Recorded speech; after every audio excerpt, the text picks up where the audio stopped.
الحمد لله نحمده ونستعينه ونستغفره ونؤمن به ونتوكل عليه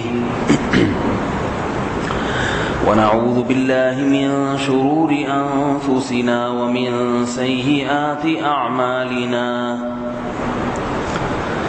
من يهده الله فلا مضل له ومن يضلله فلا هادي له ونشهد أن لا إله إلا الله وحده لا شريك له ونشهد أن سيدنا وحبيبنا وشفيعنا وسندنا محمدا عبده ورسوله صلى الله تعالى عليه وعلى آله وأصحابه وبارك وسلم تسليما كثيرا كثيرا أما بعد فأعوذ بالله من الشيطان الرجيم بسم الله الرحمن الرحيم ومن يفعل ذلك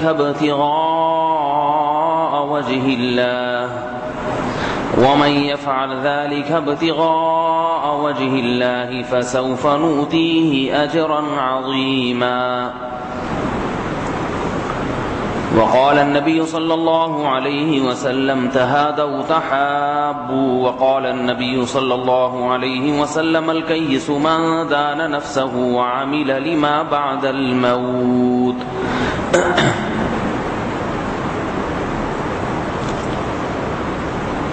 ومن يفعل ذلك ابتغاء مرضات الله لا خير في كثير من نجواهم إلا من أمر بصدقة أو معروف أو إصلاح بين الناس ومن يفعل ذلك ابتغاء مرضات الله فسوف نؤتيه أجرا عظيما قرآن مجید کی ایک آیت اور رسول اللہ صلی اللہ علیہ وسلم کی 2 حدیثیں پڑھی ہیں. دعا ہے اللہ تعالیٰ صحیح طرح سے بات کہنے کی، سننے کی، سمجھنے کی اور عمل کی توفیق عطا فرمائے.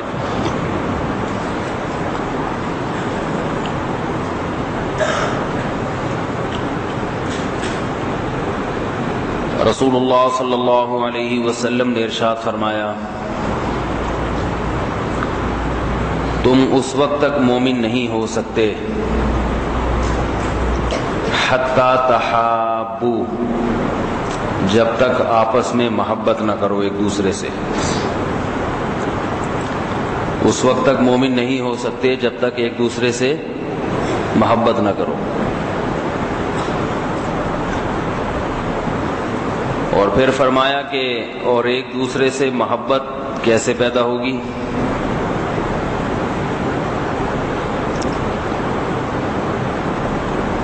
اس کے نسخے مختلف بتائے گئے ہیں احادیث میں. وہ نسخے تو میں انشاءاللہ ابھی بیان میں ذکر کروں گا کہ کیا طریقے ہیں جن سے آپس میں محبت پیدا ہوتی ہے. لیکن اتنی بات تو سمجھ میں آ جانی چاہیے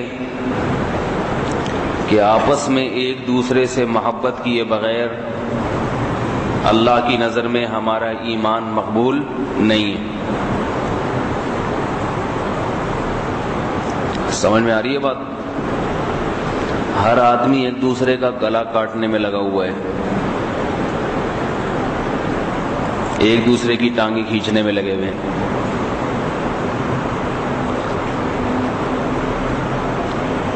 اور عجیب بات یہ ہے کہ جو میرا مشاہدہ ہے، غلط بھی ہو سکتا ہے، عمومی طور پر جو دیندار سمجھے جاتے ہیں ان میں ذرا یہ عنصر کم نظر آتا ہے. اس کی معلوم نہیں وجہ کیا ہے. کل کسی کے بارے میں پتہ چلا نوجوان ہے، تہجد گزار، کبھی تہجد کا ناغہ نہیں ہوتا تو نماز کا کیسے ناغہ ہوگا، فرض نماز. لیکن دیکھا کہ کسی بزرگ سے، کسی اپنے سے کئی سال عمر میں بڑے آدمی سے بدتمیزی سے بات کر رہا ہے، تو میں نے کسی سے کہا کہ یہ تو اس بزرگ سے اس طرح بات نہیں کرنی چاہیے، تو اس کے ساتھیوں نے بتایا کہ یہ اپنے باپ سے بھی اسی ٹون میں بات کرتے ہیں، اپنے والد سے بھی اسی ٹون میں بات کرتے ہیں، ان کا اسٹائل ہی یہی ہے۔ کیا فائدہ بھائی ایسی تہجد کا جس میں انسان اپنے باپ سے بھی تمیز سے بات نہ کرے، بزرگوں سے بھی تمیز سے بات نہ کرے۔ یہ تہجد تو تواضع کے بجائے تکبر پیدا کر رہی ہے۔ یہی ہو گیا نا، نماز سے تو تواضع پیدا ہوتی ہے، یہاں تواضع کے بجائے کیا پیدا ہو رہا ہے؟ تکبر۔ تو اس اسٹائل میں بات کرنے سے نفرت پیدا ہوتی ہے، بغض ایک دوسرے سے۔ تو اللہ کے نبی نے کیا فرمایا؟ اس وقت تک مومن نہیں ہو سکتے جب تک آپس میں ایک دوسرے سے محبت نہ کرو، اور بالفرض کسی سے اگر بغض ہے، نفرت ہے، تو وہ کس کے لیے ہونی چاہیے؟ اللہ کے لیے۔ یعنی جہاں نفرت کرنے میں اللہ کی رضا ہے وہاں تو نفرت، جہاں نفرت کرنے سے اللہ راضی نہیں ہوتا وہاں شریعت کا حکم ہے محبت۔ تو پہلے تو یہ بات دماغ میں بٹھائیں کہ محبت پیدا کرنی ہے۔ دھڑے بندیاں عجیب مصیبت ہے آج کل، جو کسی دینی تنظیم سے جڑتا ہے وہ اس تنظیم کے علاوہ باقیوں کو کچھ سمجھتا ہی نہیں۔ کسی ایک شیخ سے بیعت ہو گئے تو دوسرے شیخ کے مریدین سارے اسلام سے ہی خارج گویا۔ سب جگہ ایسا نہیں ہے، لیکن بعض جگہوں پر ایسا نظر آتا ہے۔ کوئی جہاد سے تعلق رکھے گا تو اس کی نظر میں تبلیغ والے بالکل فضول، تبلیغ سے تعلق ہوگا تو وہ سمجھتا ہے جہاد تو ایسے ہی ہے، تو بے وقوف لوگ ہیں، صلاحیتیں برباد کر رہے ہیں۔ تو یہ جو نفرتیں پھیلتی ہیں نا آپس میں، پھر ایک شیخ سے تعلق رکھنے والوں کے دھڑے، تو یہ کیا وجہ ہے بھائی؟ صحابہ کرام رسول اللہ صلی اللہ علیہ وسلم سب کے شیخ تھے، لیکن نبی کے دنیا سے جانے کے بعد صحابہ کرام پوری دنیا میں پھیل گئے، تو ہر صحابی کا اپنا ایک حلقہ تھا، اپنا ایک حلقہ۔ مگر ایسا نہیں تھا کہ جس صحابی کا کوئی حلقہ ہو وہ دوسرے حلقے سے نفرت کریں۔ ان کے واقعات ہمارے سامنے ہیں۔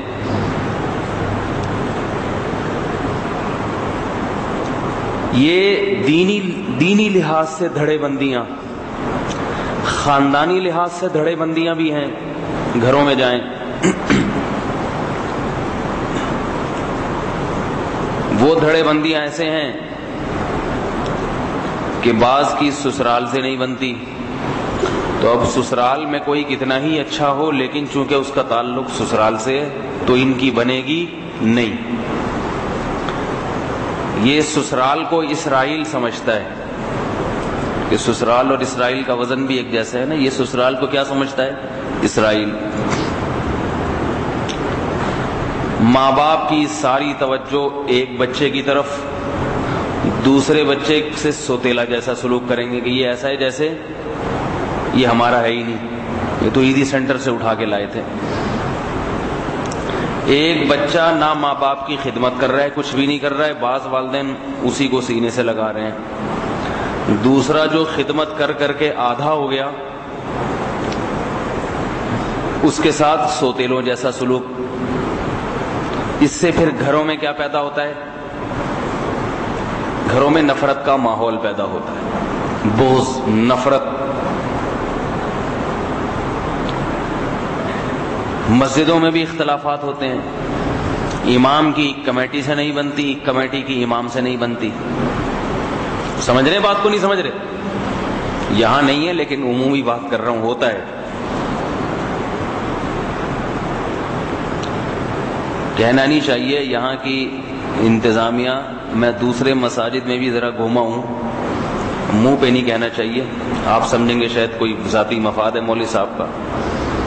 اس مسجد کی جو انتظامیہ کو اگر کمپیئر کریں دوسری مسجدوں کی انتظامیہ سے تو یہ بہت بہتر ہے۔ میں یہ نہیں کہہ رہا کہ فرشتے ہیں، کوئی گڑبڑ ہے ہی نہیں، لیکن دوسری مساجد کی نسبت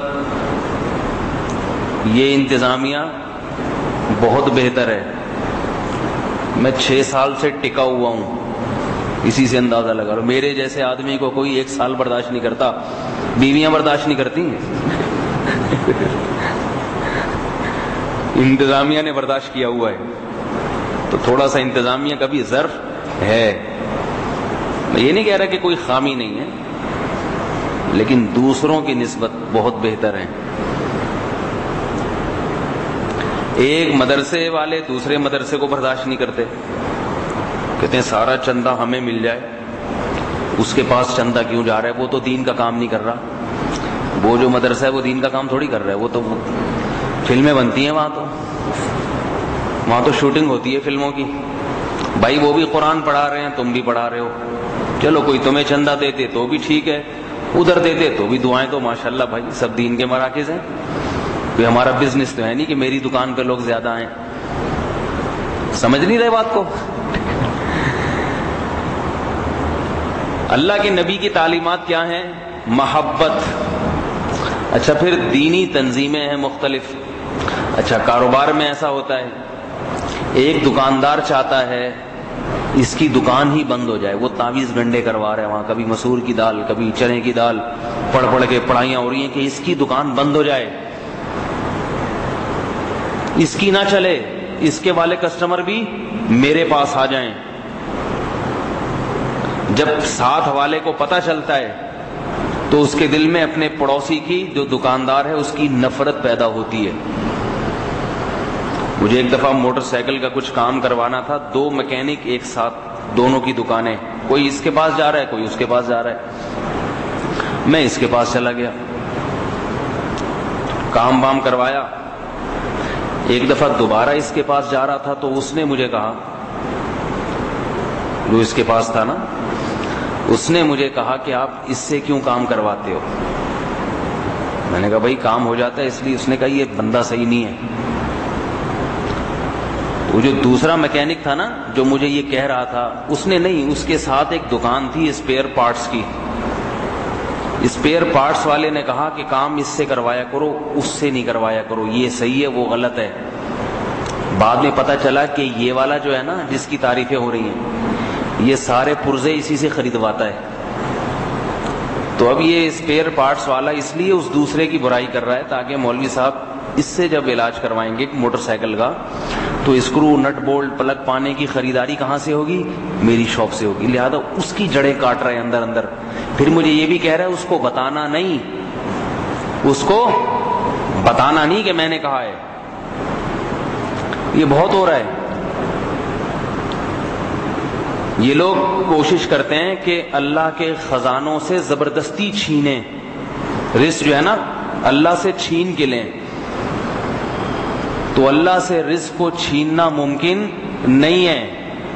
او بھائی تو اپنی دکان کھول کے بیٹھ جا، عزت شرافت کے ساتھ کام کر، جو تیرے مقدر کا رزق ہے وہ اس کی جیب میں نہیں جا سکتا، اور جو اس کے مقدر کا ہے وہ تمہاری جیب میں نہیں آ سکتا۔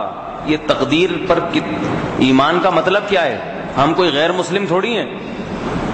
غیر مسلم کہتا ہے کہ میں اس کی جیب کا بھی لے سکتا ہوں، ادھر سے بھی اپنے پیٹ میں لا سکتا ہوں۔ مسلم کہتا ہے جو میرے مقدر کا ہے وہ مجھے مل کے رہے گا، تو میں غلط طریقے کیوں پھر اختیار کروں؟ ایسے لوگ بھی ہیں۔ سعودی عرب میں ہمارے حضرت مفتی رشید احمد صاحب رحمہ اللہ نے بتایا کہ ایک عرب کی دکان،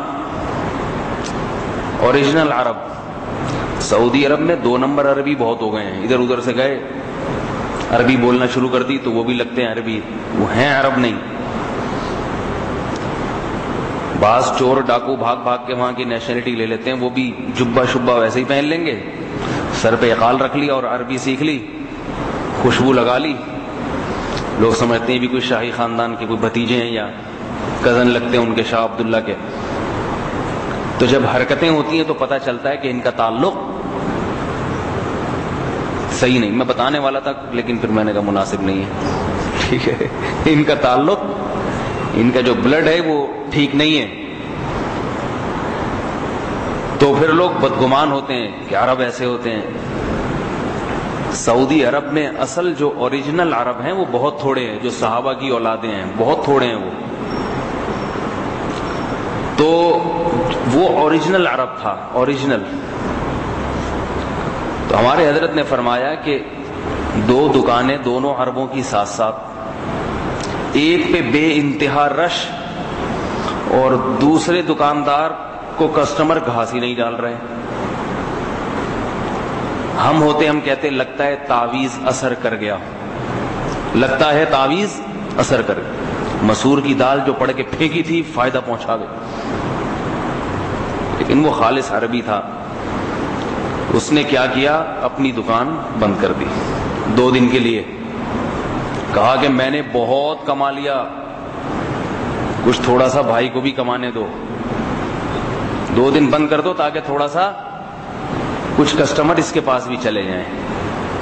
میرا خیال ہے نہیں آ رہی بات سمجھ میں ہے بھائی, کہ ہم نے بہت کما لیا 2 دن میں, ضرورت سے زیادہ, بہت زیادہ ہو گیا, اتنا رش, اب تھوڑا آرام کر لو, رشتہ داروں سے مل لو, چھٹی مناؤ گھر میں, تاکہ جو کسٹمر جب میری دکان بند دیکھیں گے تو اس کے پاس یہ بھی انسان ہے, اس کو بھی, اس کے ساتھ بھی پیٹ لگا ہوا ہے. لیکن اس کے لیے بہت بڑا دل چاہیے, حوصلہ چاہیے. ان چیزوں سے محبت بڑھ جاتی ہے. جب اس پڑوسی کو پتا چلے گا کہ میری وجہ سے اس نے دکان گرائی, شٹر گرایا, تو اس کا دل کیسا باغ باغ ہو جائے گا. یہ تو بڑا خیال کرتا ہے, بڑا خیال کرتا ہے میرا. اور جب پتا چلے گا یہ مسور کی دال جو کل پڑی ہوئی تھی یہ رکھ کے گیا ہے, جب پتا چلے گا کہ یہ جو مسور کی دال کل دکان کے باہر سے ملی ہے یہ تعویذ کر کے گیا یہاں, تو پھر کیسی نفرت کے جذبات. میرا خیال ہے نہیں آ رہی بات سمجھ میں. تو دکاندار کا کاروبار ختم کرنے کی کوشش میں, اور ہر ایک دوسرے کی ٹانگیں کھینچ رہا ہے. تو اللہ کے نبی صلی اللہ علیہ وسلم نے کیا فرمایا, تم اس وقت تک مومن نہیں ہو سکتے جب تک آپس میں محبت نہ کرو. تو پہلے تو یہ بات دماغ میں بٹھا دیں کہ ہم نے اپنے گھروں میں, اپنے خاندانوں میں, مسجدوں میں, دفتروں میں, کاروبار میں ایک دوسرے سے جوڑ پیدا کرنا ہے, محبت کا ماحول پیدا کرنا ہے. دفتروں میں بھی بہت ایک دوسرے کے خلاف حسد اور بغض ہوتا ہے. ہمارے ایک دوست تھے, بے روزگار تھے, انہیں جاب مل گئی. تو اللہ کی قدرت کہ ان کا دبئی سے ویزا آ گیا, چند ہزار سے کئی لاکھ روپے تنخواہ ہو گئی ان کی, چند ہزار سے کئی لاکھ.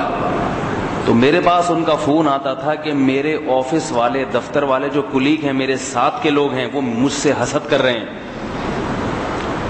اور کوشش میں لگے ہوئے ہیں کہ میرا دبئی جانا کینسل ہو جائے. جو کمپنی نے مجھے بھیجا ہے تو مجھے میری برائیاں کر کے اور میری مخالفت کر کے میری ٹانگیں کھینچنے میں لگے ہوئے ہیں. تو میرے لیے دعا کریں میں ان حاسدوں کے حسد سے بچ جاؤں, شر سے بچ جاؤں. قرآن مجید میں ہے نا,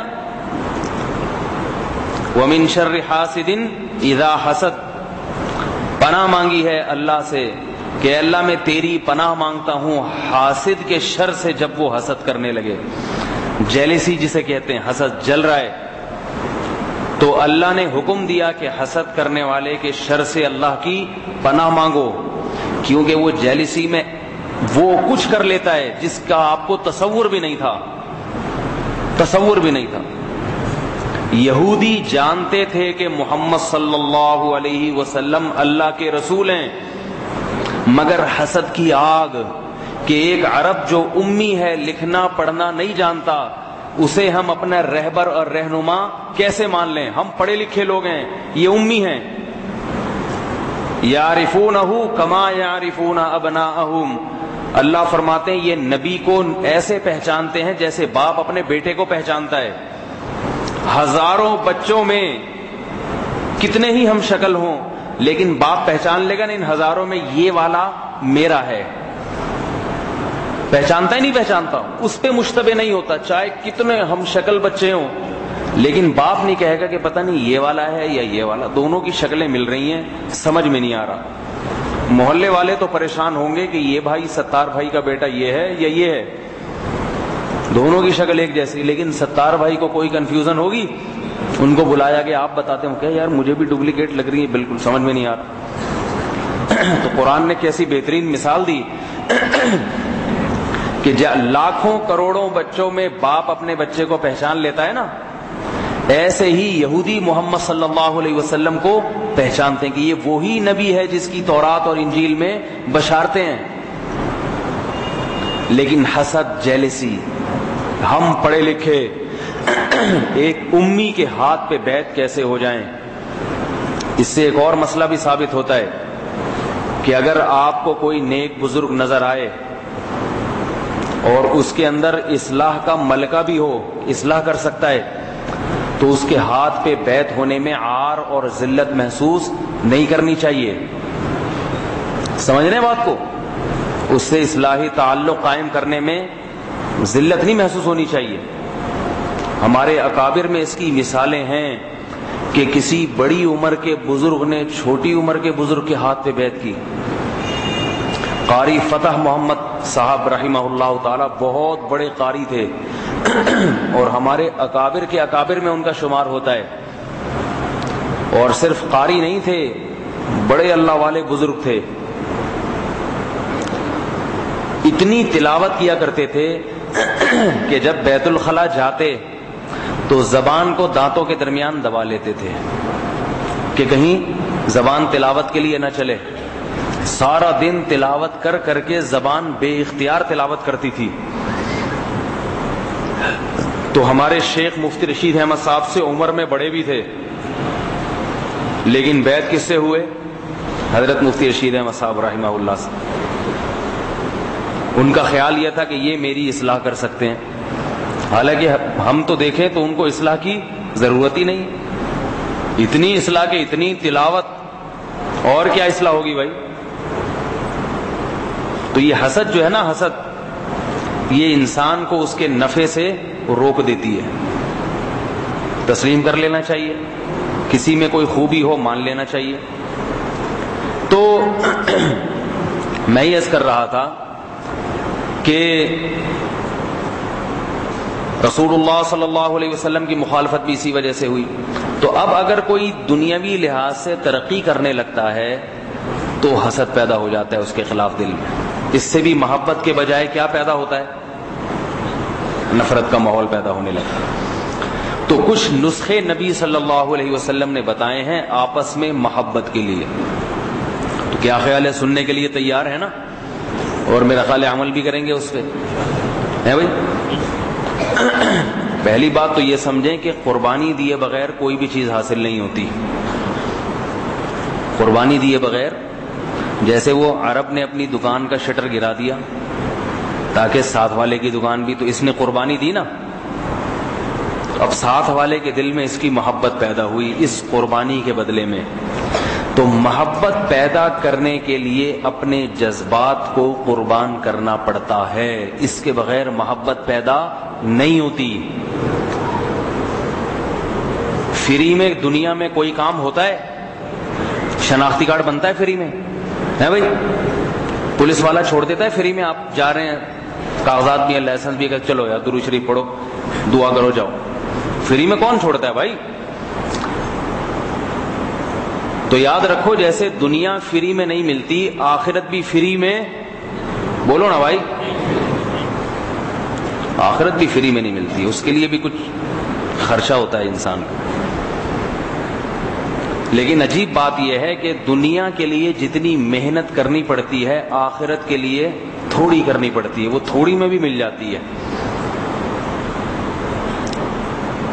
تو آپ صلی اللہ علیہ وسلم نے پہلی چیز بتائی افشوا السلام, سلام کو رواج دو. سلام جب دو آدمی قریب سے گزریں تو ایسے نہیں جیسے بدھ گزر رہے ہیں یا جانور گزر رہے ہیں، تھوڑا سا سلام کر لیا کریں، السلام علیکم، پہل کیا کریں سلام میں، تاکہ اس کو احساس ہو کہ اس کو میرے گزرنے کا احساس ہوا ہے۔ بچوں کو گھر میں عادی بنائیں، گھر میں داخل ہو تو پہلے بڑوں کو سلام کیا کرو۔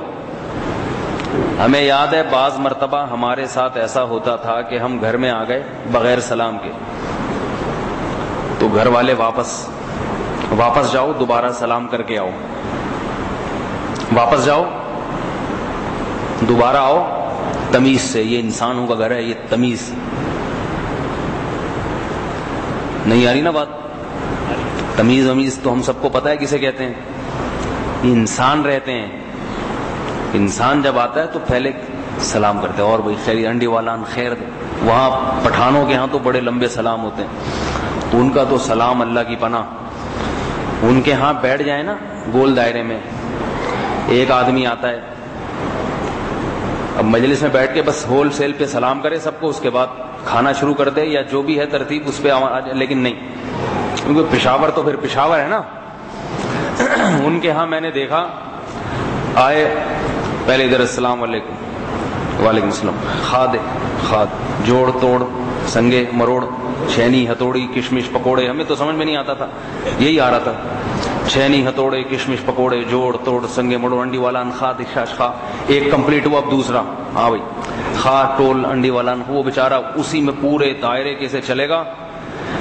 پھر ابھی یہ ختم ہوا ہے کہ ایک دوسرا آ گیا، اب وہ دوسرا سب کو لے کے چلے گا، جوڑ توڑ انڈی والا خاد ٹول انڈی، مولوی صاحب گھر میں خیریت، بچے ٹھیک، سب سیٹ، ہاں بھائی اللہ کا شکر ہے، اب دوسرا پھر تیسرا پھر چوتھا، ابھی پوری گردان چلی ہے، ختم ہوئے، ایک نیا آدمی آ گیا، اب اس کے ساتھ پورا جوڑ توڑ سنگے مڑوڑ۔ تو آدمی کہتا بھائی بیٹھے ہوئے یہی کام کرتے رہیں گے کیا؟ یہی کام، اور کوئی کام ہی نہیں ہے؟ جو اصل مجلس جو مشورہ تھا یا کھانا تھا یا دعوت تھی وہ کب شروع ہوگا بھائی؟ تو اتنا لمبا جوڑ توڑ سنگے مڑوڑ چلاتے ہیں۔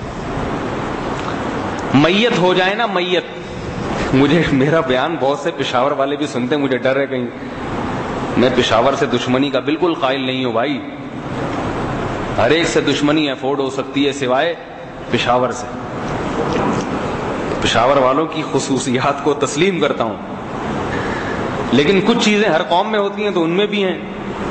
میت ہو جائے اگر میت، تو میت تو وہ تو چلا گیا، ہر آدمی کی خواہش ہوتی ہے کاش اس کی جگہ میں ہوتا، میں چلا جاتا ہوں، یہ زندہ ہو کے تعزیت والے لوگوں کے ساتھ تعزیت کر رہا ہوتا۔ سمجھ میں آ رہی ہے بات؟ وہ کسی نے بتایا نا کہ ایک پٹھان کے ہاں کوئی میت ہو گئی، اب 3 دن تک تو تمبو لگتا ہے، وہ بیٹھنا ہے لواحقین کو، لوگ آ رہے ہیں بھائی ابا کیسے دنیا سے گئے، یہ ہوا تھا، کھانا آ رہا ہے، یہ بھی نہیں دیکھتے کہ یہ کھانا بیچارہ اپنے خرچے پہ 3 دن تک جو لنگر کھلا رہا ہے اس کو کون کھلائے گا بعد میں؟ اتنا کھلا کے وقت کاروبار سب چھوڑ چھاڑ کے بیٹھ جاتے ہیں، اور تعزیت کے لیے آنے والوں کے لیے بیٹھنا ضروری ہے۔ ہمارے کراچی میں بس تھوڑا سا تمبو ومبو لگا، لوگ آئے، اس کے بعد ہول سیل کے حساب سے سب کو نمٹایا، بعد اپنے کام میں مشغول ہے، وہاں بڑا ٹائم لگتا ہے۔ تو ایک پٹھان کے ہاں ایسا ہی ہوا، کوئی صاحب آئے، جی کیسے والد صاحب کا انتقال ہوا؟ اس نے کہا کہ جی ایسے تھا، یوں ہوا، یوں آ رہے تھے، یوں جا رہے تھے، گولی لگی شہید ہو گئے، یا ایکسیڈنٹ ہوا شہید ہو گئے۔ دوسرا آیا، اب اس کو بھی تفصیل بتانی ہے پوری، اس کو بتا رہے ہیں بھئی یہ ہوا تھا فلانا ہوا تھا ڈمکانا ہوا تھا، ایسے ہوا تھا ویسے ہوا تھا، دنیا سے چلے گئے۔ بیٹھا ہوا تیسرے آ رہے ہیں، بھئی ہاں بھئی انڈی والا خاد جوڑ تنگے مڑوڑ سب بات کمپلیٹ، کیسے ہوا؟ اب سارے خاندان کو بتانا ہے نا، ابو ظہبی سے بھی، دبئی سے بھی، سعودیہ سے بھی، جہاں جہاں رشتہ دار پھیلے ہوئے ہیں سب جگہ سے، فون پہ الگ ڈیٹیل بتاؤ اور جو آ رہا ہے اس کو الگ۔ تو یہ بیچارہ تفصیل بتا کے تھک گیا، اب غصہ آ گیا اس کو۔ پھر ایک صاحب آئے، کیسے انتقال ہوا؟ یعنی یہ لیٹے ہوئے ہیں، انہی سے پوچھ لو، یہ ابا لیٹے ہوئے ہیں انہی سے پوچھ لو، میں تو تھک گیا ہوں۔ تو کہاں سے کہاں بات چلے گی، پتہ نہیں کیا کہہ رہا تھا میں۔ تو میں یہ کہہ رہا تھا کہ سلام کو رواج دینا چاہیے، لیکن سلام مختصر، اتنا نہیں کہ پورے جوڑ توڑ سنگے مروڑ کی پوری گردان سنانے شروع کر دیں. اس سے آدمی ایک دو کو تو نمٹا لیتا ہے ورنہ تھک جاتا ہے. تسلی سے سلام کیا, السلام علیکم ورحمۃ اللہ وبرکاتہ. جی وعلیکم السلام ورحمۃ اللہ وبرکاتہ. اور خیریت؟ تب ٹھیک, ماشاءاللہ, چلو جی آگے نکلو, کام بھی تو کرنے ہیں نا. لیکن اس سلام کو بہرحال فروغ دینا ہے. تو گھر میں جب بچے آیا کریں ان کو بولو کہ پہلے اپنے بڑوں کو سلام کرو. والدین بڑوں کا ادب بچے کو سکھاتے ہی نہیں ہیں, پھر وہ بڑے ہو کر پوچھتا ہی نہیں ہے اپنے ماں باپ. خاندان کے بزرگوں کا احترام اس کو سکھایا جائے. اس کے سامنے اپنے خاندان کے دوسرے بزرگوں کی برائی نہ کی جائے. الگ بیٹھ کے کر لو اگر کوئی مسئلہ ہے, ان کے سامنے نہ چھیڑو. تو پہلی چیز کیا ہوئی میرے بھائی؟ سلام کو فروغ دینا. ٹیلی فون جب ریسیو کیا کریں تو ہیلو کے بجائے السلام علیکم. کتنا اچھا لفظ لگتا ہے. فون اٹھایا جی السلام علیکم. اس سے بھی پتہ چل جاتا ہے نا کہ سامنے کوئی بات کر رہے ہیں, وہ کہے گی وعلیکم السلام, فلاں بات کر رہے ہیں, ہاں جی فلاں بات کر رہا ہوں, یہ مسئلہ تھا. ہیلو اٹھا کے چیخنا شروع. بعض لوگ کہتے ہیں یہ ہیلو جہنم, ہیل جہنم کو کہتے ہیں, تو ہیلو جہنم سے نکلا ہے. میرے پاس اس قسم کے ایس ایم ایس آتے ہیں کہ ہیلو یہ جہنم سے نکلا ہے. ہیلو کا مطلب جہنم والا یا کچھ جہنم. تو یہ ان ٹیکنیکل باتوں میں نہ پڑے. لغت جو ہے نا, لغت, اس میں جب بھی کوئی لفظ جس معنی میں استعمال ہو رہا ہو اس وقت وہ معنی دیکھے جائیں گے. یہ نکلا کہاں سے, مقصد کیا تھا, یہ چھوڑ دو ان بحثوں. ہیلو کا مطلب ہیلو ہے, جہنم وہنم نہیں ہے. کیوں نکلا تھا, کہاں سے نکلا تھا, وہ ایک کہانی ہے, چھوڑو اس کو. ایسے تو ہر لفظ پتہ نہیں کہاں سے نکل کے آیا, کیا معنی تھا سر. ہم تو ابھی دیکھیں گے ابھی کس معنی میں استعمال ہو رہا ہے. ابھی ہیلو ہیلو ہی کے معنی میں آ رہا ہے. تو میں ہیلو کی مخالفت اس لیے نہیں کر رہا کہ وہ ہیل سے نکلا ہے, وہ تو نکلا ہوگا کسی زمانے میں. ہیلو اس لیے ایک مخالفت کر رہا ہوں کہ جب شریعت نے ایک متبادل لفظ, خوبصورت لفظ دیا ہے السلام علیکم, تو پھر ہیلو کی کیا ضرورت ہے. تو دوسرا طریقہ جو نبی صلی اللہ علیہ وسلم نے بتایا آپس میں جوڑ پیدا کرنے کے لیے, پہلے تو میں بار بار کہہ رہا ہوں نیت کریں کہ آپس میں ایک دوسرے سے جوڑ کرنا ہے, یہ شریعت کا حصہ ہے. ایک آدمی ٹھان کے بیٹھا ہوا میں نے کسی سے جڑنا ہی نہیں ہے, میں تنہا ہوں, تنہا زندگی گزاروں گا, مجھے کسی سے کوئی لین دین نہیں, مجھے کسی سے واسطہ ہی نہیں ہے, تو وہ تو ایک. جیسے ایک آدمی ٹھان کے بیٹھا ہے میں نے نماز ہی نہیں پڑھنی ہے, تو اس کو نمازی بنانے کے نسخے بتانا فضول حرکت ہے. ایک مولوی صاحب بتا رہے ہیں کہ تم یوں الارم لگاؤ اس سے آنکھ کھل جائے گی, فجر میں آ جاؤ گے, بڑا بہترین طریقہ ہے. وہ کہے گا میں فجر پڑھنا ہی نہیں چاہتا, تو بھائی اس کو بتایا جائے گا نا جو پڑھنا چاہتا ہے. تو جو محبت آپس میں رکھنا چاہتے ہیں, رشتہ داروں میں دینی حلقے, ایک دوسرے سے محبت, مسجدوں میں محبت کا, دفتروں میں محبت کا معمول ہو, تو یہ نسخے ان کے لیے بتائے جا رہے ہیں جو یہ چاہتے ہیں, اور یہ چاہنا ضروری ہے. تو دوسرا نسخہ نبی صلی اللہ علیہ وسلم نے بتایا آپس میں محبت پیدا کرنے کا, فرمایا تہادو تحابو, ایک دوسرے کو ہدایہ دیا کرو, تحفے دیا کرو. ایک دوسرے سے مراد کون ہے یہ بھی سمجھ لیں. ویلنٹائن ڈے کے تحفے مراد نہیں ہیں. گفٹ سینٹر تو کھلے ہوئے ہیں, مگر اس گفٹ سینٹر میں کیا ہو رہا ہے, کوئی بچہ اپنے ماں باپ کے لیے گفٹ لے کے جاتا ہے وہاں پہ, کیا ہے بھائی. گفٹ سینٹر تو بہت چل رہے ہیں نا آج کل, گفٹ سینٹر ہی کہتے ہیں, کچھ اور کہتے ہیں اس ہے بھائی. تو اس میں کیا, اس میں جس قسم کی چیزیں رکھی ہوئی ہیں وہ لگتا ہی نہیں کہ کوئی دوست اپنے دوست کو دے سکتا ہے. یا اس میں ایک دل بنا ہوا ہوگا, اس میں تیر گھسا ہوا ہوگا.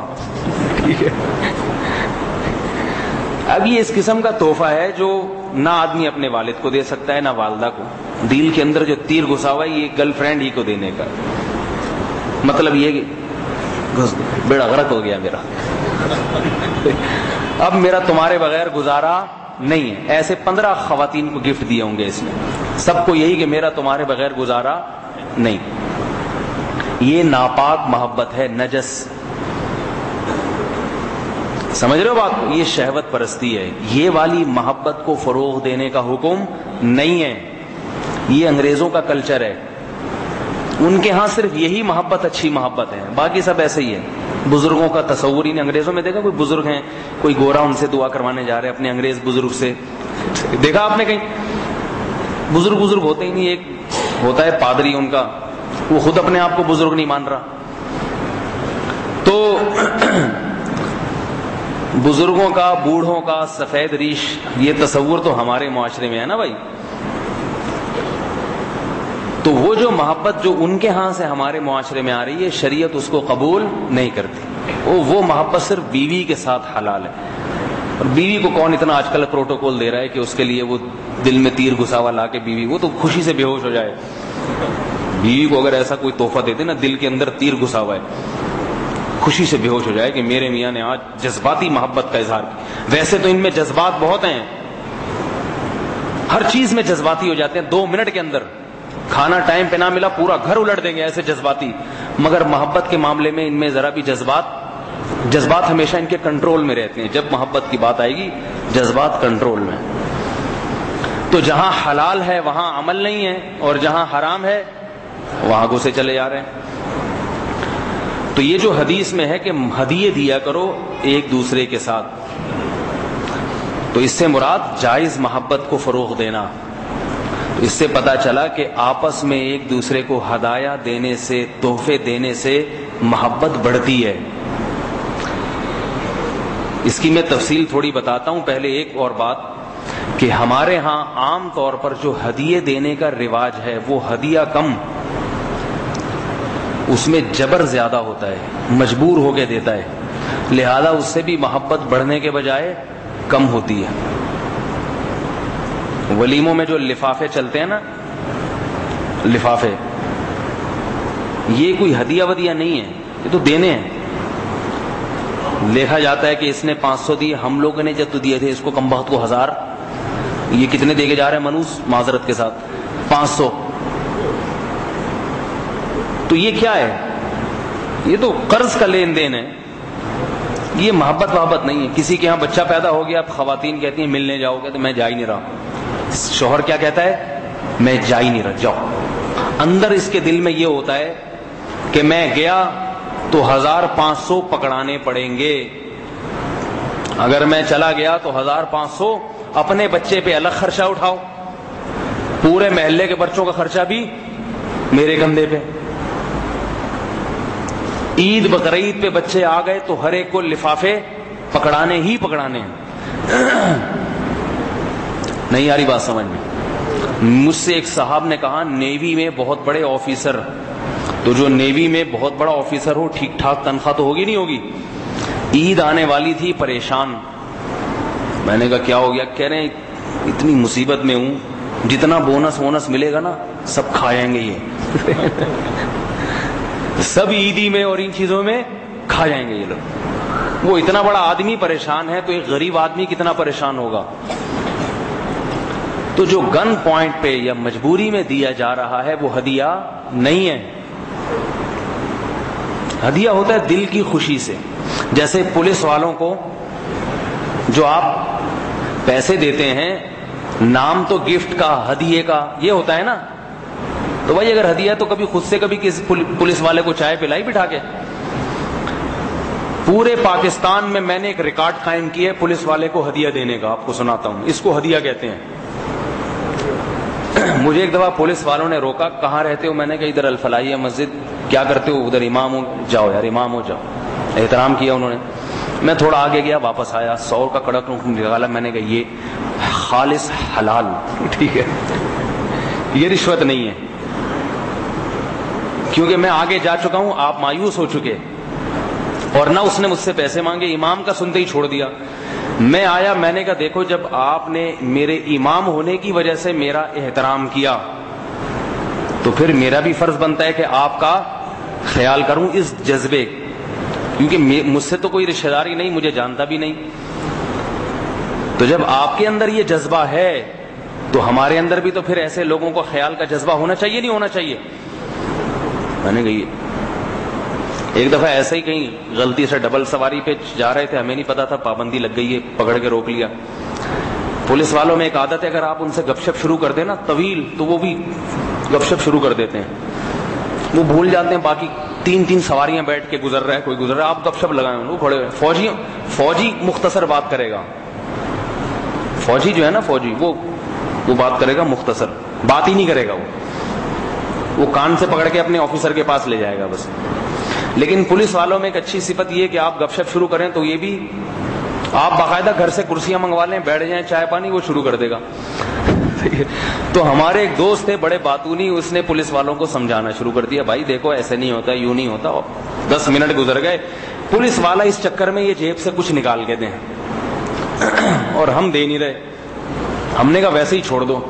بالآخر وہ مایوس ہو گیا, اس نے کہا جاؤ. آگے گئے ہیں تو پھر میں نے ساتھی سے کہا, میں نے کہا یہ مایوس ہو گیا ہے, یہ سمجھ رہا ہوگا کہ مولوی لوگ بڑے کنجوس ہوتے ہیں. ٹھیک ہے, اتنا کسی اور کو ورغلاتا نا, وہ کم از کم 3-4 ہزار روپے نکال کے دے دیتا اتنی دیر میں. جبکہ میں نے کہا ہم تو رشوت سے بچنے کے لیے ایسا کر رہے ہیں نا, تو کم از کم اس کے دل میں یہ تصور ختم ہو جائے کہ مولوی کنجوس نہیں ہوتا. اور ہمیں چھوڑ بھی دیا اس نے. اب وہ رشوت بھی نہیں ہے, رشوت تو بچانے کے لیے نا اپنے آپ کو. تو ہم واپس آئے اور اس کے ہاتھ میں کچھ پیسے پکڑا دی. ہم نے کہا یہ بھی حلال. 2 دفعہ پولیس نے حلال کھانے کا میری معلومات کے مطابق ریکارڈ قائم کیا ہے. ایک 100 روپے جو میں نے ناگن پہ دیے تھے, اور ایک یہ انڈا موڑ کا واقعہ بتا رہا ہوں. آپ اور بھی کھائے ہوگا, کھاتے ہوں گے. حلال سے تنخواہ مراد نہیں ہے, تنخواہ تو حلال ہی ہے پولیس والوں کی. اس کے علاوہ جو کھاتے ہیں اس میں جو علاوہ میں حلال 2 دفعہ میں نے ریکارڈ کیا. یہ باقی آپ لوگ بھی پولیس والوں کو اس طریقے سے کھلا دیا کریں, یہ جائز ہے. ان کو بھی بولو کہ بھائی اپنے بچوں کو حلال کھلاؤ. تو ہدیے دینے سے کیا, اب میں نے مقصد یہ بھی تھا کہ جب یہ ہدیہ دوں گا تو اس کے دل میں علماء کا اور احترام بیٹھے گا. سمجھ رہے بات کو, نہیں سمجھ رہے کہ بھائی مولوی لوگ بھی خیال کرتے ہیں, وہ بھی کچھ تحفے تحائف. لوگ سمجھتے ہیں مولوی صاحبان صرف چندہ مانگتے ہی رہتے ہیں, چندہ ہی مانگتے رہتے ہیں.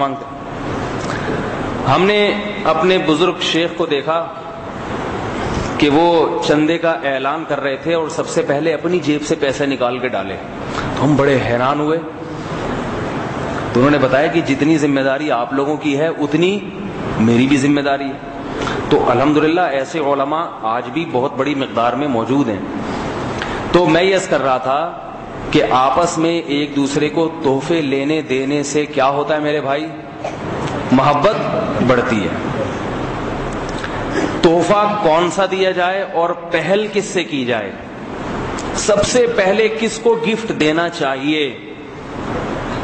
تو بھائی جس سے محبت کرنے کا سب سے زیادہ حکم ہے تو تحفے بھی اس کو سب سے زیادہ دینے کا حکم ہے. نہیں آ رہی بات بھائی؟ تحفے کا مقصد کیا ہے؟ محبت. تو جس سے محبت سب سے زیادہ تو تحفے بھی اسی کو سب سے زیادہ. تو سب سے پہلے کون ہے؟ والدین. سب سے پہلے کون ہے بھائی؟ یہ بھائی کہہ رہے ہیں علماء, آپ کہہ رہے ہیں. تو میں علماء اس لیے نہیں کہتا کہ لوگ سمجھیں گے یہ اپنے لیے کہیں بیان تو نہیں کر رہے سارا. اور شریعت میں ویسے بھی والدین سب سے, علماء سے پہلے بھی کون ہے؟ والدین. تو والدین کو جو نان نفقے کے علاوہ بھی کچھ جیب خرچی دیا کریں, چاہے وہ خود کتنا ہی کماتے ہوں. کل ایک صاحب مسئلہ پوچھنے کے لیے آئے, اچھی تنخواہ تھی ان کی, والدہ کو یہ ہے. تو میں نے کہا بھائی والدہ کو 4-5 ہزار روپے اپنی تنخواہ سے ویسے ہی ڈال دیا کرو جیب میں ڈال. والدہ پوچھیں کیوں؟ بولو وہ ویسے. وہ کہیں مجھے تو ضرورت نہیں, میرے پاس تو بہت ہیں. وہ ویسے ہی. گرل فرینڈ سے پوچھتے ہو کہ ضرورت ہے یا نہیں ہے بھائی؟ اس کو تو ویسے ہی دل میں تیر گھسا گھسا کے دے رہے جا کے. تو والد اور والدہ کو سب سے پہلے. باقی تحفہ ہر ایک کا اس کے حساب سے ہوتا ہے, ہر ایک کا اس کے حساب سے. اور کرنسی, نوٹ ایسی چیز ہے جو ہر حساب سے چل جاتی ہے. مثال کے طور پر اب آپ کو سمجھ میں نہیں آ رہا کہ میں والدہ کو کیا ہدیہ دوں, عید پہ, بقرعید پہ, یا ویسے ہی بغیر کسی وجہ کے کچھ دینا چاہتے ہیں. اب سمجھ میں نہیں آ رہا مصلی خرید کے دوں، موبائل دوں، تسبیح دوں، جائے نماز دوں، سمجھ میں نہیں آ رہا تو بھائی پیسے دے دو. پیسے ہر جگہ کھپتے ہیں کہ نہیں کھپتے؟ تو والدین سب سے پہلے، والدین کے بعد ہدایہ کس کو دینے چاہیے؟ بھائی بہنوں کو. بھائی بہنوں میں ہدیے کے لین دین کا رواج بالکل ختم ہو گیا ہے. حالانکہ اسلام، شریعت، آپ صلی اللہ علیہ وسلم کی تعلیمات والدین کے بعد سب سے زیادہ محبت اگر دیکھنا چاہتے ہیں تو کس میں؟ بھائی بہنوں میں. میاں بیوی بھائی بہنوں سے بھی پہلے ہیں، لیکن میں اس کا ذکر اس لیے نہیں کر رہا کہ بیوی تو گن پوائنٹ پہ آپ کو لے جاتی ہے میکڈونلڈ، تو کھلانا ہی. بیوی تو کہے گی آج اتوار ہے، سنڈے 3 دفعہ آ چکا ہے مہینے میں، تو یہ سنڈے کہیں منڈے نہ بن جائے. آپ اس کو خود بخود لے جاتے ہیں. باہر اگر کوئی نہیں دے رہا تو بیوی کو پہل ہے، کیونکہ اس میں میاں بیوی میں محبت ہوتی ہے تو پھر گھر کا ماحول صحیح رہتا ہے. نہیں ہوگی تو پھر لڑائیاں جھگڑے ہوتے ہیں. لیکن بھائی بہنوں میں رواج ختم ہو گیا ہے. تو کبھی میرے بھائی ایسا کر لیا کریں، عید آئی ہے تو اچھا سا مہنگا موبائل خرید کے اپنے بھائی کو گفٹ کر دیا. بے ہوش نہ ہو جائیں، ڈر لگ رہا ہے، عجیب کہیں گی نیا فرقہ تو نہیں پیدا ہو گیا کہیں، سگے بھائی کو میں موبائل خرید کے گفٹ کر دوں، کیا کیسی باتیں کر رہی ہے. عید پہ دیکھا ہے کہ موبائلوں کی فروخت بہت ہوتی ہے، تو کسی موبائل دکان والے نے بتایا کہ لوگ گفٹ دینے کے لیے موبائل بہت زیادہ خریدتے ہیں. عید کی راتوں میں نا یہ سرینا اور یہ صدر کی راتوں بھر مارکیٹیں کھلی رہتی ہیں. میں نے کسی سے پوچھا یہ عید پہ موبائل کا کیا تک بنتا ہے؟ کپڑے جوتے تو سمجھ میں آتا ہے. تو بتایا کہ بھائی لوگ کیا کرتے ہیں، عید کی خوشی میں موبائل گفٹ دینے کے لیے خریدتے ہیں. تو وہ کس کو گفٹ دے رہے ہیں وہ تو سب کو پتہ ہی ہے. لیکن بھائی بہن اگر ایک دوسرے کو اس قسم کی چیزیں گفٹ دیں تو اس سے محبت بھی بڑھے گی. اور آپ صلی اللہ علیہ وسلم نے جو فرمایا کہ اس وقت تک مومن نہیں ہو سکتے جب تک آپس میں محبت نہ کریں. اور اگر موبائل سمجھ میں نہیں آتا تو میں نے بتایا پیسے. سب سے بہترین چیز کیا ہے؟ پیسے سے جو چاہے وہ کر لے گا، جو اس کو ضرورت ہوگی. تو کبھی ایسا کر لے کہ بڑا بھائی چھوٹے بھائی کو گفٹ دے دے، لفافے میں 5,000 روپے ڈالے، چھوٹے بھائی کو پکڑا دیے، کھا لے. وہ کہے نہیں اب مجھے ضرورت نہیں، کھا لے. کیوں دے رہے ہو بھائی؟ اس لیے کہ بھائی ہوں تیرا. تو وہ سمجھ میں تو نہیں آئے گا اس کے، کیونکہ آج تک کبھی اس قسم کا منظر اس نے دیکھا نہیں. وہ فون کرے گا مفتی صاحب کو کہ قیامت کی علامات میں یہ والی علامت بھی ہے یا نہیں ہے، اس کی سمجھ میں نہیں آئے گا، بالکل پریشان ہو جائے گا. کس قسم کی بات، گھر کا کیا ہو رہا ہے؟ کیونکہ اس نے ہمیشہ یہی دیکھا ہے کہ بھائی بھائی کی جیب سے چھین رہا ہے. چھینتے ہوئے تو دیکھا ہے اس نے، کبھی دیتے ہوئے نہیں دیکھا. دوستوں کو کھلا رہے ہیں، گھر میں بہن بھائیوں پہ خرچ نہیں کرنا. بہن کو دے دو بھائی، اگر اللہ نے ایک بھائی کو دولت زیادہ دی ہے بہن کا خرچہ اٹھا لے. بعض لوگ الحمدللہ ایسے ہیں کہ بہن شادی شدہ ہے، بہنوئی کے حالات خراب ہو گئے، بے روزگار ہو گیا، تو بہنوئی اور بہن کا پورا خرچہ بھائی اٹھا رہا ہے. تو ایسے نیک لوگ بھی الحمدللہ ہیں اور قیامت تک رہیں گے. انہی کی وجہ سے قیامت رکی ہوئی ہے. سائنسدان قیامت کو آنے سے نہیں روک سکتے، یاد رکھو. حدیث میں آتا ہے جب تک اللہ کا نام لیا جائے گا اللہ کے احکام دنیا میں کسی نہ کسی درجے میں زندہ رہیں گے. لا تقوم الساعہ، قیامت قائم نہیں ہوگی.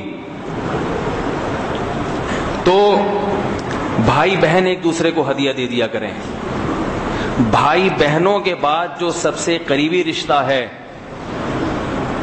آپ سے سوال پوچھتا ہوں تاکہ مجھے پتا چلے کہ یہ رشتہ داروں میں کچھ تعلق کا آپ لوگوں کو بھی پتا ہے یا نہیں ہے. والدین، میاں بیوی، بھائی بہن. اس کے بعد رشتہ داری میں سب سے قریبی رشتہ کون سا ہے بھائی؟ نا چچا کا رشتہ. سمجھ رہے ہو بات؟ والد کا بھائی اور والد صاحب کی بہن، جسے اردو میں کیا کہتے ہیں؟ پھپھی بھی کہتے ہیں، پھپھو بھی کہتے ہیں. آج کل تو انٹی کہتے ہیں. انٹی ایسا وسیع لفظ ہے جس میں سب سما گیا ہے. تو بھائی جو ہے وہ کہا کرو. انگریزوں کے انکل انٹی. عربی میں اور اردو میں فرق ہے. عربی میں بھی پھپھی کے لیے الگ لفظ ہے باقاعدہ، چچا کے لیے الگ لفظ ہے، سمجھ رہے ہو بات کو؟ خالہ کے لیے الگ لفظ خالہ کہتے ہیں عربی میں، اور ماموں کو خال کہتے ہیں، پھپھی کو عمہ اور چچا کو عم. تو یہ الگ الگ رشتے اس لیے کہ ہر ایک کے الگ الگ احکامات ہیں. انگریزوں نے سب کو انکل انٹی. انکل کیا ہوتا ہے بھائی؟ انگریزوں کے ہاں پھپھی تانا نہیں دے سکتی کہ میں تیری پھپھی ہوں، وہ کہے گی میں تیری انٹی ہوں، تو کہے گا انٹی کیا ہے؟ انٹیاں تو بہت ہیں دنیا میں. ہمارے ہاں پھپھو تانا دے سکتی ہے کہ بیٹا میں تیری پھپھی لگتی ہوں، تو فوراً خیال آتا ہے بھائی پھپھی کے بارے میں تو مولوی صاحب نے اس دن بتایا تھا، کچھ کرنا پڑے گا ان کو راضی کرنے کے لیے.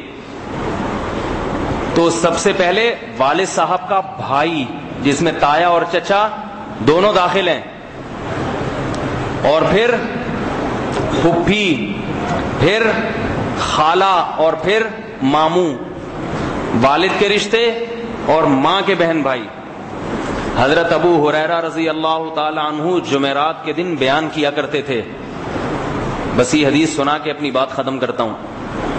ایک دفعہ بیان کیا اور بیان کے دوران کہا کہ میں دعا مانگوں گا اللہ سے، تو میں اللہ کا واسطہ دے کے کہتا ہوں اس مجمع میں کوئی ایسا شخص جو خونی رشتوں کو توڑنے والا ہے وہ یہاں سے چلا جائے، کیونکہ نبی نے فرمایا جس مجمع میں رشتہ داری کو توڑنے والا ہوتا ہے اس کی دعائیں قبول نہیں ہوتی، پورے مجمع کی دعائیں قبول نہیں ہوتی.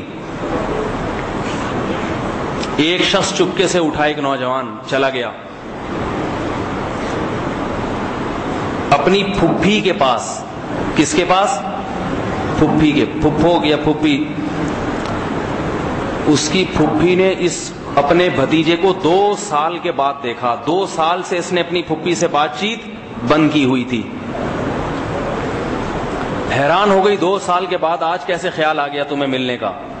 یہ پاؤں میں گر گیا اور کہا مجھے معاف کر دو، میں آپ کو منانے کے لیے آیا ہوں، اس لیے کہ صحابی رسول سے میں نے سنا کہ جو رشتہ داری کو توڑتا ہے اس کی وجہ سے پورے مجمع کی دعائیں رد کر دی جاتی ہیں. تو آپ کو راضی کرنے کے لیے آیا ہوں میں، تاکہ میں دوبارہ اس مجلس میں جا کے شرکت کروں. اور ان کو راضی کیا، منایا اور چلے گئے. ان کے ہاں نبی کی ایک حدیث کافی ہو جاتی تھی، اور ہمارے ہاں گھنٹوں گھنٹوں کی تقریریں بھی سمجھ میں نہیں آتی. تو میرے بھائی کبھی موقع ملے 1.5 سال میں اپنی چچا کو کچھ ہدیہ دے دیا، پھپھی کو کچھ ہدیہ دے دیا. صحابہ کرام تو چچا زاد بھائیوں تک پہ خرچ کیا کرتے تھے. ابو طلحہ انصاری رضی اللہ عنہ نبی کی خدمت میں آئے، عرض کیا یا رسول اللہ، اللہ نے قرآن مجید میں حکم دیا لن تنالوا البر حتى تنفقوا مما تحبون، کہ تم نیکی کی حقیقت کو اس وقت تک نہیں پہنچ سکتے جب تک محبوب چیز صدقہ نہ کرو اللہ کی راہ میں.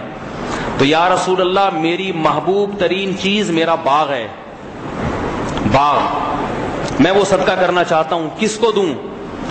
آپ نے فرمایا اپنے چچا زاد بھائیوں کو دے دو. انہوں نے وہ باغات کس کو دے دیے؟ اس وقت کا سب سے نفیس مال زمین ہوتی تھی. باغ، عربوں کا تو گزارا اسی پہ تھا. ایسے ہے جیسے آج کوئی اپنے مہنگے پلاٹ ڈیفنس اور کلفٹن کے پلاٹ کسی چچا زاد بھائی کو گفٹ دے دے. کبھی دیکھا ایسا کسی کو کہ میری طارق روڈ میں 6 دکانیں ہیں، ایک دکان میں نے اپنے چچا زاد بھائی کو دے دی؟ اتنا تو گرل فرینڈ پہ خرچ کرنے کا جذبہ نہیں ہے چچا زاد بھائیوں پہ کہاں سے ہوگا؟ اس کو بھی ٹہلایا ہوا ہے، ٹرخایا ہوا ہے. تو میرے بھائی جنت میں جانے کے لیے کچھ تھوڑا سا خرچہ، بولو نا بھائی، کرنا. اور سب سے پہلے کس پہ؟ قریبی رشتوں پہ، والدین اور چچا، پھپھو ہو گئی، خالہ ہو گئی، چچا زاد بھائی، خالہ زاد بھائی، چچا زاد بہنوں میں اگر کوئی ہے مستحق اس پہ خرچ کر دیا کرو. تو یہ رشتے جوڑنے کے لیے، محبت کے لیے. اس کے بعد پھر دفتر ہے، مسجد ہے، اس میں بھی ایسا ماحول، جس کو دیکھ رہے ہیں آپ زیادہ بول رہا ہے آپ کے خلاف، ایک دن اچھا سا کھانا کھلا دیں اس کو، سمجھو، پھر بول رہا ہے دوبارہ کھلا دیں.